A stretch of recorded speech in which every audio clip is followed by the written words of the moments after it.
Hello दोस्तों, नमस्कार। मैं Rajesh Kumar Sharma fitter topic study में आपका स्वागत है।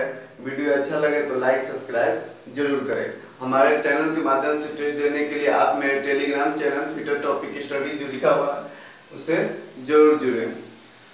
बहुत सारे बच्चे वहां डिस्कस करते हैं आपस में, इसलिए आप टेलीग्राम चैनल से जुड़े। आपको जो क्वेश्चन ना आता हो उसको टेलीग्राम में डालें। वहाँ बहुत सारे बच्चे हैं, मैं हूँ खुद, आपको जरूर आंसर प्रोवाइड कराऊंगा।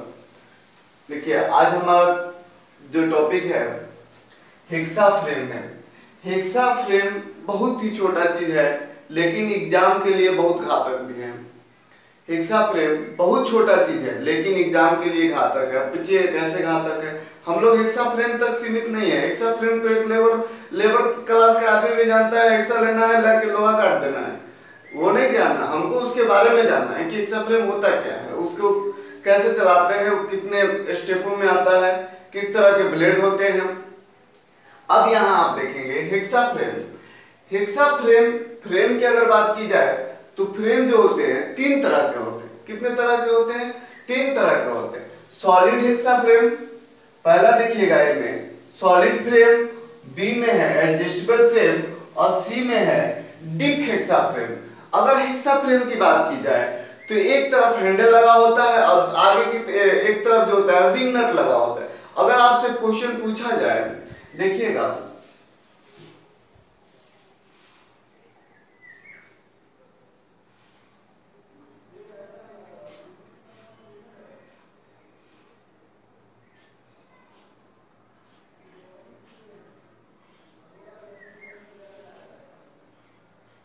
यहाँ अधिक टाइम देना हमें विशेष जरूरत नहीं दिखाई देता है, बस आपको समझाने के लिए हम यहाँ बना दिए हैं।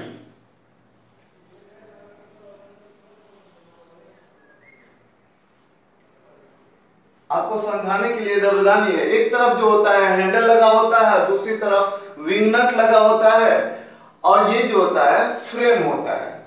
ये क्या होता है? फ्रेम होता है हेक्सा फ्रेम। अब आपसे पूछा जाता है हेक्सा फ्रेम किस धातु का बना होता है? हेक्सा फ्रेम जो होता है अधिकतर जो आपको मिलेगा माइंड स्टील का बना होता है। हेक्सा फ्रेम में क्वेश्चन नंबर 1, हेक्सा फ्रेम किस धातु का बना होता है? तो आप क्या बताएंगे? माइंड स्टील का बना होता है। उसके बाद अगर बात करते हैं हेक्सा फ्रेम में ब्लेडों को कसने के लिए क्या लगा होता है? विंग नट लगा होता है या फ्लाइंग नट। जो आपको नट दिखाई देता है पंखुड़ी की तरह होता है, उसका क्या नाम है? विंग नट है या फ्लाइंग नट। इसको जो है विंग नट या फ्लाइंग नट कहते हैं। अब हेक्सा फ्रेम के आधार पर तीन प्रकार के आते हैं। कौन कौन से आते हैं? सॉलिड फ्रेम, एडजस्टेबल फ्रेम और deep hexa frame. Solid hexa frame आप लोग आईटीआईओ में देख चुके हैं, लगभग सभी आईटीआईओ में वही है। विंग नट से जो टाइट होता है वो आपको जो है एडजस्टेबल ब्लेड नहीं है, वही है फिक्स हेक्सा फ्रेम। बहुत लड़कों को ये कंफ्यूजन होता है कि वो एडजस्टेबल है। नहीं भैया, वो है फिक्स है, क्योंकि उसमें एक ही साइज का ब्लेड आता है। 250 आई या 300 आई, ठीक है। वो जो होता है फिक्स हेक्सा फ्रेम। एडजस्टेबल आप देखे होंगे, एडजस्टेबल फिक्स हेक्सा फ्रेम आप देख लिए। अब आपको हम एडजस्टेबल बताते हैं। एडजस्टेबल पाइप नुमा आता है, ट्यूब नुमा, या एक पत्ती होता है ऐसे, उसमें जो एक ब्लेड लगा होता है, इसको तोड़ देते हैं बीच से गन की तरह और फिर अंदर की तरफ फंसा के रिबिट में होता है, ये फंस जाता है। इसमें ये जो होता है एडजस्टेबल हेक्सा फ्रेम होता है। अब बात करते हैं डीप हेक्सा फ्रेम की। डीप कैसा होता है भैया? डीप का जो होता है फ्रेम जो होता है बड़ा होता है। डीप का ये जो फ्रेम होगा बड़ा होगा, दोनों किनारे तो 90 डिग्री पे बड़ा घुमा ही होगा, लेकिन जो है डीप का जो ये फ्रेम जो होगा बड़ा होगा, जिससे अधिक गहराई। डीप का मतलब क्या है जी? गहराई है, अधिक दूरी तक नीचे कटिंग किया जा सके, वो डीप हेक्सा फ्रेम। थोड़ा देर के लिए आपको हेक्सा फ्रेम हम दिखाना चाहेंगे। देखिएगा, ये सॉलिड हेक्सा फ्रेम है और ये एडजस्टेबल हेक्सा फ्रेम है। डीप बगल में पीछे है, आपको दिखाएंगे नहीं, बस इतना जानना है कि डीप का ये वाला भाग जो होता है बड़ा होता है। ये सॉलिड हो गया, ये एडजस्टेबल हो गया। अगर थोड़ा देर के लिए हम पार्ट्स की बात करें तो ये देखिएगा, ये ब्लेड है, ये प्रोंज बोला जाता है। जो पिन लगता है उसको क्या बोलते हैं हम? जो पिन लगाया जाता है हेक्सा ब्लेड को लगाने के लिए, वो क्या कहलाता है? प्रोंज कहलाता है। प्रोंज कहलाता है। ये फ्लाइंग नट आपको बता ही दिए। पूरे भाग को बॉडी कहते हैं। अब आगे आते हैं, फ्रेम हमारा खत्म हो गया। फ्रेम माइंड स्टील का बना होता है, आप याद कर लीजिए। अब आते हैं ब्लेड की बारी आती है। किसकी बारी आती है भैया? ब्लेड की बारी आती है। ब्लेड जो होता है, ब्लेड सबसे पहले कहीं भी जाइएगा एग्जाम में ब्लेड पूछा जाता है किस धातु की बनी होती है। हेक्सा ब्लेड जो अधिकतर जो होती है high carbon steel, high speed या टंगस्टन स्टील की बनी होती है। अधिकतर आपको एग्जामों में हाई स्पीड स्टील की ही मिलेगा, है ना, या हाई कार्बन। ये तीनों चीज हमने एक साथ लिख दिया है कि अगर आपको कहीं हाई कार्बन स्टील मिली तो आप ये मत सोचिएगा कि सर उसमें नहीं बताए थे। अगर आपको हाई कार्बन स्टील मिल जाए तो उस दिन आप लगेगा सोचने। तो ये हमने तीनों लिख दिया है। कौन कौन से धातु के बने होते हैं, अगर नहीं दिखाई देता हो तो आप नोट कीजिएगा। High carbon steel, high speed steel और टंगस्टन स्टील के बने होते हैं। अब बारी आती है हेक्सा ब्लेड की लंबाई की। किसकी बारी आती है भैया? हेक्सा ब्लेड की लंबाई की। हेक्सा ब्लेड की लंबाई पहले नंबर नापते कैसे हैं आपको बताना जरूरी है, आपको जानना भी जरूरी है।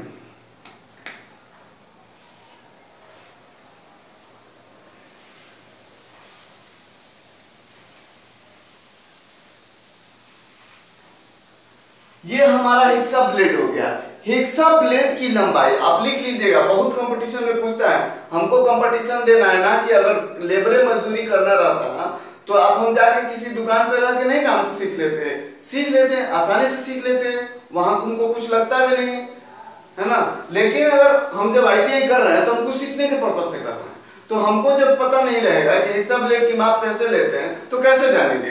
हेक्सा ब्लेड का माप जब भी लेंगे हम एक सेंटर से,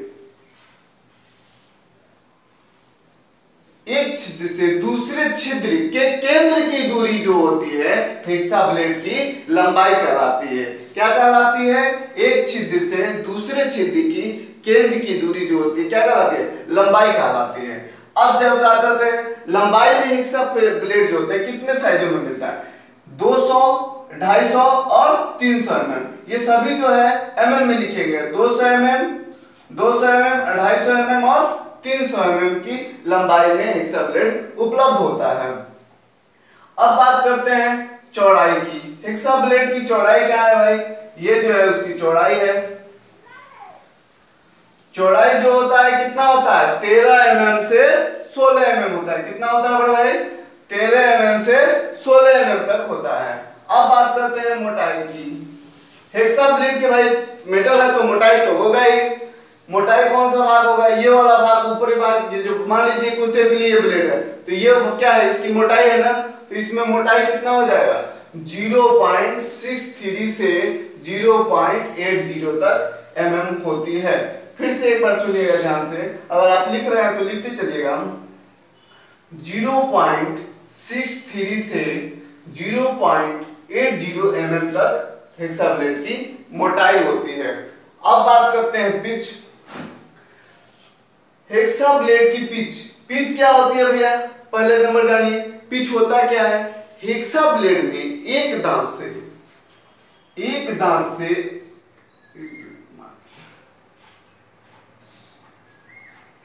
हेक्सा ब्लेड में एक दांत से दूसरे दांत के बीच की दूरी जो होती है हेक्सा ब्लेड में पिच कहलाता है। क्या कहलाता है? हेक्सा ब्लेड में एक दांत से दूसरे दांत के बीच की दूरी पिच कहलाती है।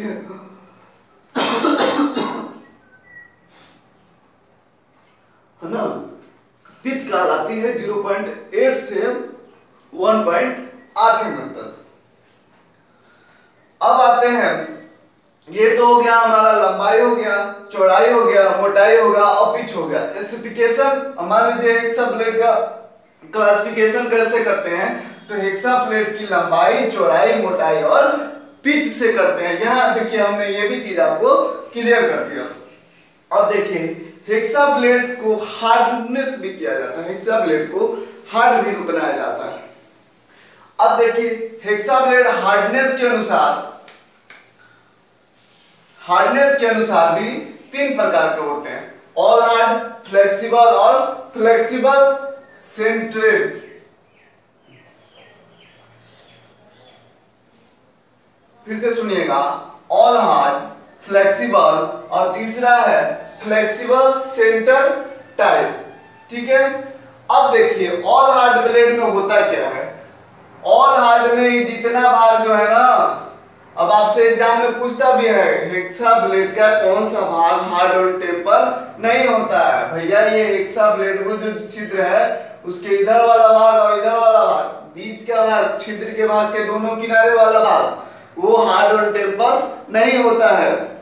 क्यों? क्योंकि विंग नट्स जब टाइट कीजिएगा हार्ड और टेम्पर आएगा, खींच के फेंक देगा बाहर, क्या हो जाएगा, हेक्सा ब्लेड टूट जाएगा। हेक्सा ब्लेड के ऑल हार्ड में जो होते हैं पूरे ये भाग जो होती है हार्ड और टेम्पर होती है, पूरा भाग दांत से लेके ये ब्लेड की पूरी चौड़ाई तक हार्ड और ऑल हार्ड में। और यही बात की जाती है फ्लेक्सिबल की। फ्लेक्सिबल में केवल दांत हार्ड होता है, क्या हार्ड होता है, केवल दांत जो होता है हार्ड होता है, नीचे वाला भाग हार्ड हो जाता है और सभी भाग को छोड़ दिया जाता है, जो क्या कहलाता है, फ्लेक्सिबल हार्डनेस कहलाता है। अब नेक्स्ट है तीसरा flexible centre type. Flexible centre type आपको बताते हैं। हेक्सा ब्लेड में कभी कभी आप देखिएगा दोनों तरफ भी दांतें होती हैं, दोनों तरफ दांतें होती है, तो उसमें एक तरफ अगर हार्ड किया जाए एक तरफ छोड़ दिया जाए तो दोनों दांतें बरकरार तो होगा नहीं, दोनों दांतों कटिंग नहीं कर पाएगा। इसमें जो होता है हेक्सा ब्लेड की ऊपर और नीचे दोनों दांतें जो होती है हार्ड और टेम्पर होती है, और बीच वाले भाग को क्या किया जाता है, बीच वाले भाग को हार्ड और टेम्पर नहीं किया जाता है, जो किसमें आता है, फ्लेक्सिबल सेंटर टाइप हार्डनेस में आता है। अब आते हैं कटिंग स्टॉक। अगर आपसे पूछा जाए कि हेक्सा ब्लेड कि कटिंग स्टॉक जो होता है हम कटिंग करते हैं तो कितने, एक मिनट में कितनी बार करना चाहिए, ऐसे ही गए ऐसे झूम रहे हैं उसी पे सो रहे हैं ऐसा तो नहीं ना करना है। हेक्सा ब्लेड चला रहे, उसकी एक सीमा होती है कि ब्लेड कितने स्पीड से चलना चाहिए और कितना होना चाहिए।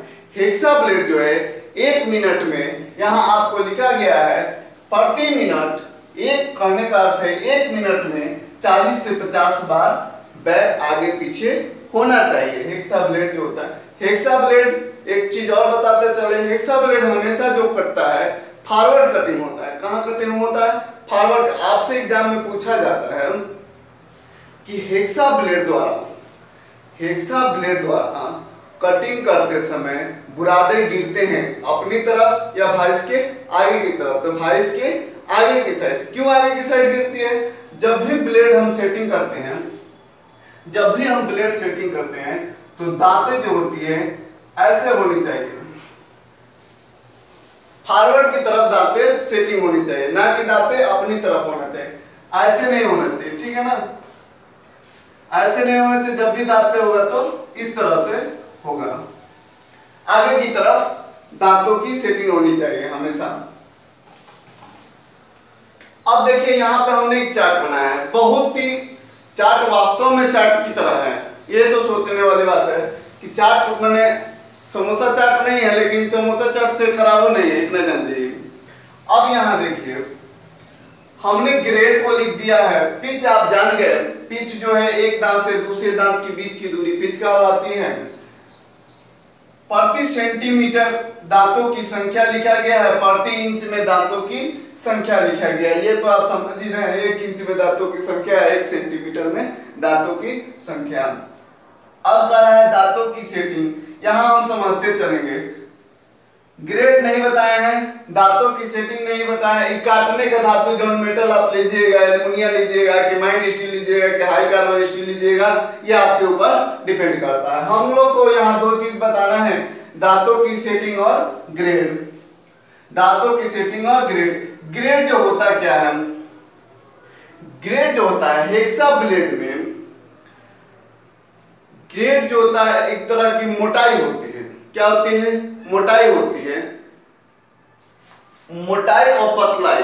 हेक्सा ब्लेड में ग्रेड जो होता है मोटाई और पतलाई होता है। मैंने कहने का अर्थ है कि कितना मोटा है और कितना पतला है। कोर्स में उसकी मोटाई जो होती है 1.8 मतलब ज्यादा चौड़ा होगा, और ये जो है मीडियम में थोड़ा कम हो जाएगा, उससे कम हो जाएगा फाइन पिच वेरी फाइन में, है ना। आगे आप देखेंगे। और दांतों की की सेटिंग, दांतों की सेटिंग जो होती है 3 तरह की होती है। दांतों की सेटिंग कितनी तरह की होती है? 3 तरह की होती है। सिंगल सेटिंग, इसको पता नहीं क्या हो गया, सिंगल सेटिंग, डबल सेटिंग और ये जिगजैग सेटिंग। कौन कितनी तरह की सेटिंग होती है भैया? दांतों की 3 तरह की सेटिंग होती है। देखिए हेक्सा ब्लेड मिल गया और काटने शुरू किए तो वो नहीं चलेगा। जिस तरह से आपको पूछा जाता है एग्जामों में, अगर हेक्सा ब्लेड द्वारा कोई जो आप काट रहे हैं, कुछ दूरी के बाद हेक्सा ब्लेड टूट जाता है तो क्या हमें नए ब्लेड का यूज करना चाहिए? तो हम वहां क्या लिखते हैं कि नहीं यूज करना चाहिए। क्यों नहीं यूज करना चाहिए? उसका जो होता है ग्रेड कहने का पिच जो होता है घट जाता है, क्योंकि दोनों दांत क्या होते हैं? घिस जाते हैं, जिसके कारण जो होता है पतला हो जाता है। नीचे जाके नया ब्लेड ही नया ब्लेड लगाने से क्या होगा? फंसेगा और वो टूट जाएगा। इसी कारण से हम जो होता है पुराने ही ब्लेड का यूज करते हैं। तो यही है दांतों की सेटिंग। दांतों की सिंगल सेटिंग, पहले सिंगल सेटिंग समझिएगा। एक दांत दाएं और एक दांत बाएं। कैसे? एक दांत दाएं और एक दांत बाएं, एक दांत दाएं एक दांत बाएं। ये चार नंबर तक हम लोग जाएंगे। 5वां नंबर जो हम लोग सीधा छोड़ देंगे। 5वां क्या कर देंगे? हम सीधा छोड़ देंगे। क्यों सीधा छोड़ देंगे? वो बुरादा को गिरने के लिए। वो क्या कहलाता है? सिंगल सेटिंग कहलाता है। कौन सी सेटिंग कहलाती है भैया? सिंगल सेटिंग कहलाता है। अब नेक्स्ट है 2 नंबर में डबल सेटिंग। इसमें 2 दांत दाएं और 2 दांत बाएं। 2 दांत ऐसे, माने कि ये 2 दांत है, सोचिएगा ये 2 दांत है। 2 दांत इधर की तरफ कर दिया, 2 दांत ऐसे कर दिया। अगला 5वां लाइन जो है सीधा रख दिया ऐसे। तो 5वां लाइन जो सीधा रख दिए वो किस लिए रखे? बुरादा को गिरने के लिए। अब जिगजैग सेटिंग। जिगजैग सेटिंग में क्या होता है? लहर की तरह इसके दांतें जो होती है लहर की तरह बनाई जाती है। एक दांत को इस साइड से भी फाइलिंग किया जाता है और इस साइड से भी फाइलिंग, दोनों किनारे लहर नुमा बनाया जाता है जिगजैग सेटिंग में। जिगजैग नाम में है जिगजैग, तो वो क्या है? लहर की तरह उसकी धार बनाई जाती है, इसलिए यह जिगजैग सेटिंग कहा जाता है। चार्ट बनाने का पर्पस है, इससे बहुत सारे क्वेश्चन आपसे पूछे जाते हैं। इसको हम क्लियर कराएंगे। अगर आप इसको अच्छा लगे तो आप वीडियो को लाइक सब्सक्राइब जरूर करें और कोशिश कीजिए कि आप इस चार्ट को अपने कॉपी में उतार लीजिएगा। ना मार्कर बदल। ये चार्ट जो है आपके लिए बहुत इंपॉर्टेंट है।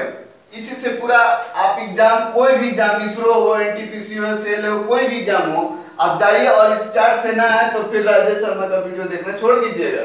मैं पढ़ाना और मुझे यूट्यूबर नहीं बनना है भैया, मुझे भी सर्विस चाहिए। बस आपकी तरह आपका प्यार मुझे मिलना चाहिए, बस मैं इतना जानता हूँ। आपको सिखाने का मेरा पर्पस है, आप अच्छा सीखिए और जानिए बस। अब देखिए, आपसे अगर पूछा जाए course pitch blade, course grade blade का पिच होता है तो क्या बताइएगा? 1.8 mm होता है। कितना होता है? कोर्स पिच ब्लेड की मोटाई कितनी होती है? 1.8 mm होती है। यही मीडियम पिच का कितना होता है? 1.4 mm होता है। और फाइन पिच का कितना होता है? 1.0 mm होता है। और वेरी फाइन का होता है 0.8 mm। जैसा कि हमने आपको बताया था कि पिच जो होती है 0.8 से 1.8 mm होती है। एग्जाम में क्वेश्चन पूछा जाएगा कोर्स पिच ब्लेड की मोटाई कितनी होती है? 1.8, medium pitch 1.4 mm, fine pitch 1.0 mm, very fine 0.8 mm। अब आपसे पूछा जाएगा कि कोर्स पिच ब्लेड में प्रति इंच, ये इंच है भैया, आपको दिख रहा होगा तो ठीक है, नहीं तो सुनिएगा, ये इंच में दिया गया है। प्रति इंच में दांतों की संख्या कितनी होती है? कोर्स पिच में कितना होता है भैया? 14 होता है। मीडियम पिच में 18, फाइन पिच में 24, वेरी फाइन में 32। Course, medium, fine, very fine ऐसे याद कीजिएगा, 14, 18, 24, 32। अब मान लीजिए आपसे प्रति इंच में ना पूछ के सेंटीमीटर में पूछ दे, इसलिए हमने दोनों लिख दिया यहाँ। सेंटीमीटर की जब बात आएगी तो कोर्स पिच में 5 से 6, मीडियम पिच में होता है 8 और फाइन पिच में होती है 10 और वेरी फाइन में 12 दांतें प्रति सेंटीमीटर कटी होती हैं। अब पूछ देगा आपको कोर्स पिच ब्लेड में कोर्स पिच ब्लेड में कौन सी सेटिंग पाई जाती है, पूछता है क्वेश्चन। या कोर्स पिच ब्लेड में कौन सी सेटिंग पाई जाती है भैया, सिंगल सेटिंग। कौन सी सेटिंग पाई जाती है, सिंगल सेटिंग, एक दांत दाएं और एक दांत बाएं। मीडियम पिच में डबल सेटिंग, एक दांत दाएं और एक दांत दो दांत दाएं और दो दांत बाएं। और फाइन पिच ब्लेड में zigzag setting, fine pitch blade में जिगजैग सेटिंग। और वेरी फाइन में भी यही हो जाता है, वेरी फाइन में भी जिगजैग सेटिंग ही पूछता है। अब आपसे पूछ लिया जाए ठोस ब्लॉक काटने के लिए हेक्सा ब्लेड का पिच होगा। देखिए क्वेश्चन कैसे पूछता है, ठोस ब्लॉक काटने के लिए हेक्सा ब्लेड का पिच कितना होता है। तो ठोस ब्लॉक के लिए पूछेगा तो आप सीधा मारिएगा 1.8 mm आंसर। अब देखिए कोर्स पिच ब्लेड से किस तरह के धातु की कटिंग होती है, मुलायम धातु, तांबा और पीतल। किस तरह कोर्स पिच ब्लेड से काहे कोर्स पिच से मुलायम काटेंगे, क्योंकि इसकी दांतें जो है मोटी है, अधिक दूरी पे है। जब ज्यादा दांता दूरी पर रहेगा तो कटिंग ज्यादा करेगा ना दी। जेसीबी नहीं खोलेगा, कुदारी की तरह थोड़े खोलेगा, कुदारी की तरह नहीं ना खोलेगा। इसीलिए जो है इसकी दांतें जो होती है ज्यादा है, इसलिए इसको मुलायम पे यूज करते हैं, कटिंग आसानी से कर पाए। मुलायम धातु, तांबा और पीतल। अब मीडियम के लिए 1.4 mm पिच है, इसमें कौन सी सेटिंग की जाती है, तो इसमें डबल सेटिंग की जाती है। इसके द्वारा कौन सी धातु की कटिंग की जाती है, माइंड स्टील और कास्ट आयरन। कौन जो होता है, माइंड स्टील और कास्ट आयरन। और फाइन पिच जो होता है 1.0 mm, अगर इंच में पूछ जाए तो 24 दांत है और प्रति सेंटीमीटर में 10। कौन सी सेटिंग की जाती है फाइन पिच ब्लेड में भैया, जिगजैग सेटिंग की जाती है। अभी किसके लिए प्रयोग किया जाता है, मीडियम कार्बन स्टील के लिए की जाती है। वेरी फाइन 0.8 mm, प्रति इंच 32 और प्रति सेंटीमीटर में 12 दांतें की जाती है। इसमें जिगजैग सेटिंग होगा। और ये जो है हाई कार्बन स्टील या एलॉय स्टील के लिए प्रयोग किया जाता है। इसके द्वारा जो है पतली ट्यूब, अधिकतर एग्जामों में जाइएगा पूछा जाता है, पतली ट्यूबों की कटिंग करने के लिए कौन से पिच का ब्लेड का प्रयोग करते हैं, तो वहां आप सीधा मारेंगे 0.8 mm। अधिकतर ये क्वेश्चन आजकल कंपटीशन में बहुत ज्यादा आ रहा है। ठोस ब्लॉक के लिए किसका, तो 1.8 mm और पतली ट्यूब के लिए 0.8 mm। देखिए एक चार्ट से सब क्लियर हो गया कि नहीं हो गया। आप अगर लिख लेते हैं कॉपी में, कभी जीवन में जाइएगा एक बार उठाइएगा ना, तो आपको हेक्सा ब्लेड में फिर कभी पढ़ने का जरूरत ही नहीं पड़ेगा। इससे ज्यादा कंपटीशन में पूछता भी नहीं है।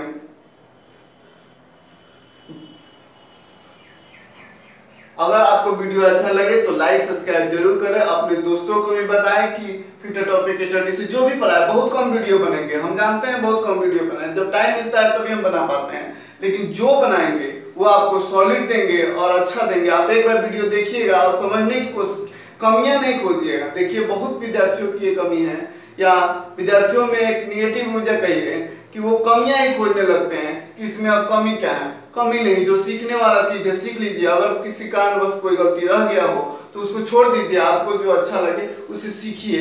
यही उम्मीद है हमको आपसे। वीडियो देखने के लिए बहुत बहुत धन्यवाद और लाइक सब्सक्राइब जरूर कीजिएगा। नमस्कार।